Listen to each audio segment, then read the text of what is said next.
Hey guys, we're out here in the garden and I just want to quickly show you guys how I fertilize the plants with the banana compost tea. Basically, well, if you haven't seen the video, I have a video on how I make the tea, and this here is the tea, okay? And because it's so concentrated, you don't want to put this right on your plants. You have to dilute it. So what I do is I fill my watering can with my rainwater. This is a 2-gallon watering can, and basically it's 1 cup of tea per gallon. So what I'm going to do is I'm going to take my tea, and I left space in the watering can, and I'm going to measure out enough. This is probably a little bit bigger than a cup, but it's fine. I'm going to go ahead and put 2 of these in here. This is your banana tea. This is rich with potassium and phosphorus. And this is because my plants are flowering and fruiting. So I don't want to keep giving them nitrogen. That's just going to keep producing leaves and vines. And I don't want that. I want fruit. So I'm going to go ahead and give them a dose of this organic potassium and phosphorus-rich. So we're going to start with the zucchini and squash over here.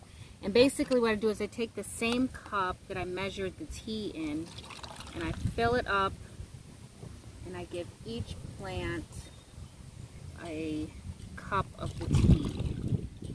Now we had rain last night, so I know they are watered really well. Not worried about watering them. Right now, I'm just worried about feeding them.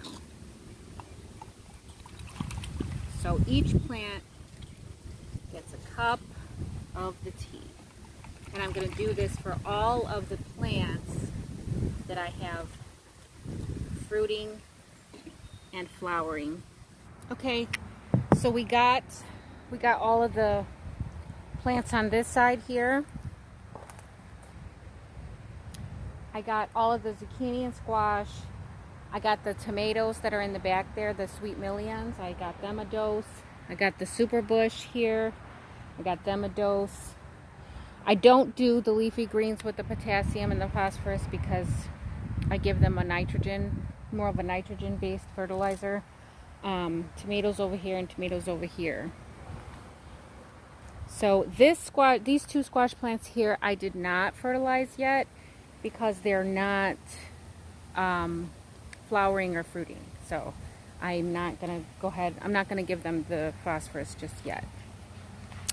So we're going to go ahead and we're going to get on this side of the garden now, and we're going to get all of these plants on this side all the way down to the watermelon and the fruit plants. You guys probably heard me say before how sunny it is in my garden. Yeah, I have no shade at all. So, this is the only time of the day that I can get out here today. I have to put up my umbrella.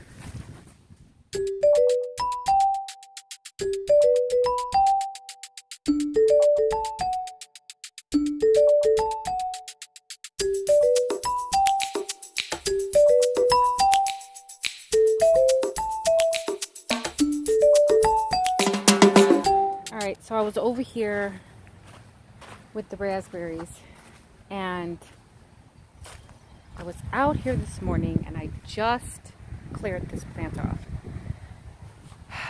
So look over here now. I don't know if you can see all those, but there are a ton of them. There's so many, and I spray it with the neem oil, but when it rains, it washes it away. They're all over here too. There's one here. There's one up here. Probably underneath here too. But this one over here has a ton of them, and now I have to get this can. Oh, not this one. This one. and I have to pick each one of them off. All right, so I gotta take each one of these, and they all gotta fall in. Let's see there. And on this side.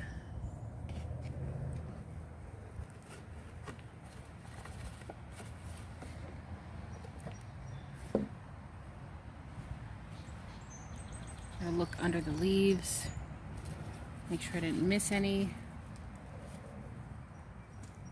Oh, missed that one, it flew away.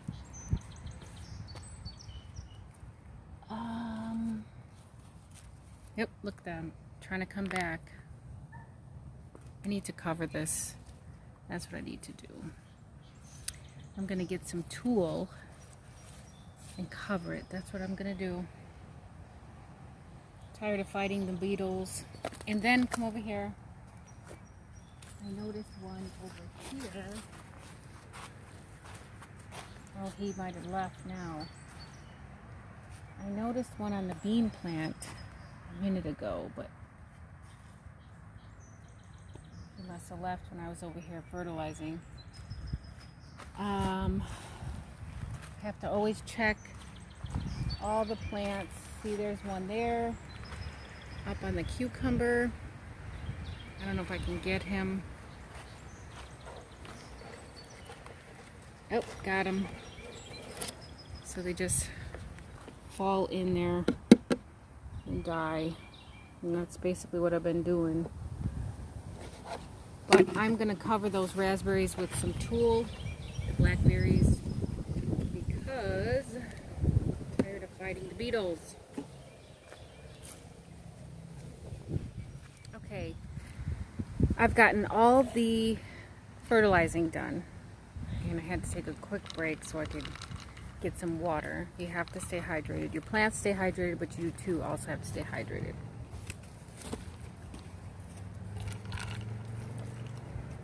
Now we can get into our Fix It Friday, talking about blossom end rot on tomatoes. Hey everyone, so on today's Fix It Friday we're going to talk about blossom end rot. Okay, we're going to talk about what it looks like, what causes it, and what to do about it. Okay, so what it looks like is your tomatoes will appear healthy, and as they ripen, as they start to turn red, you get this black, ugly patch on the bottom. And what causes it is uneven watering. Okay, uneven watering is mainly what causes blossom end rot. Now, a lot of places will tell you that it's a calcium deficiency and that's why you have blossom end rot, and add this and add that.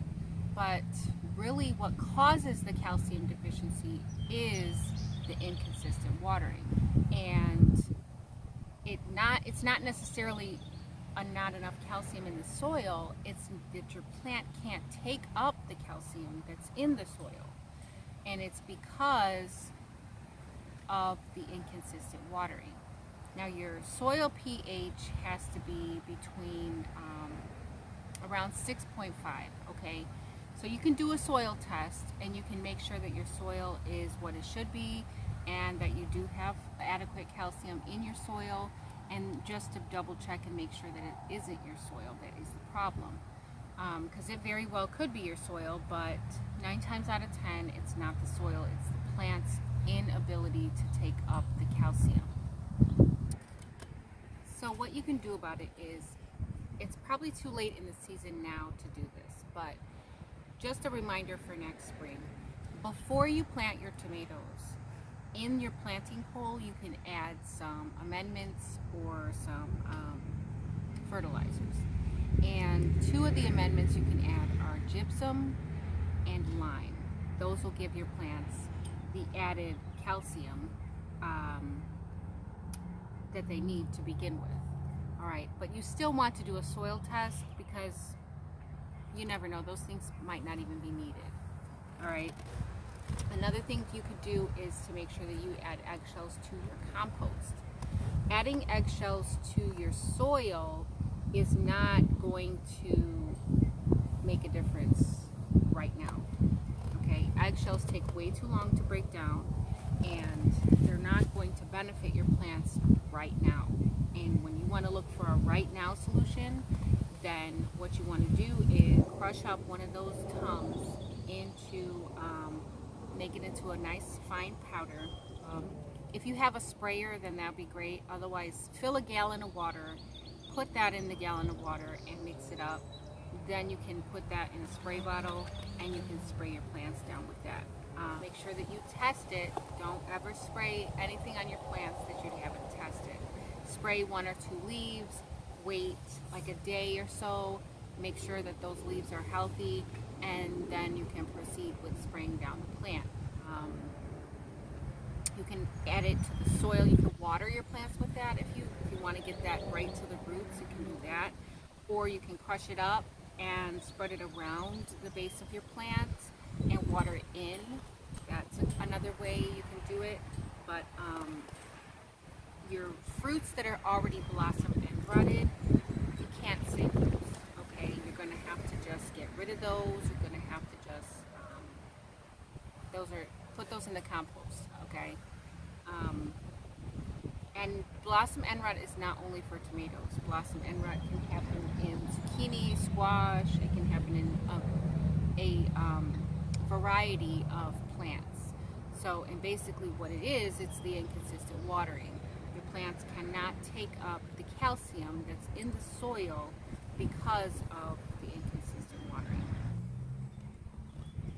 One more thing I wanted to say about the blossom end rot. Epsom salt is not going to cure blossom end rot. Epsom salt is a magnesium sulfate, okay? Epsom salt is not for blossom end rot, and it's not going to help with blossom end rot. The reason why it might look like it's helping is because your plants are getting the water that they need. If you're putting your Epsom salt in the water and you're watering your plants with them, they're getting the water they need, and therefore they can take up the calcium. But the Epsom salt is not what is helping your plant. Okay, the Epsom salt actually is magnesium, and magnesium competes with calcium. So your plant will not be able to take up the calcium because it will be too busy taking up the magnesium, and it further worsens your problem. So I hope you guys learned something. I hope you guys enjoyed the video. If you like it, give it a thumbs up, subscribe, comment in the comment section below. Until next time, the more you know, the more you grow. Bye guys.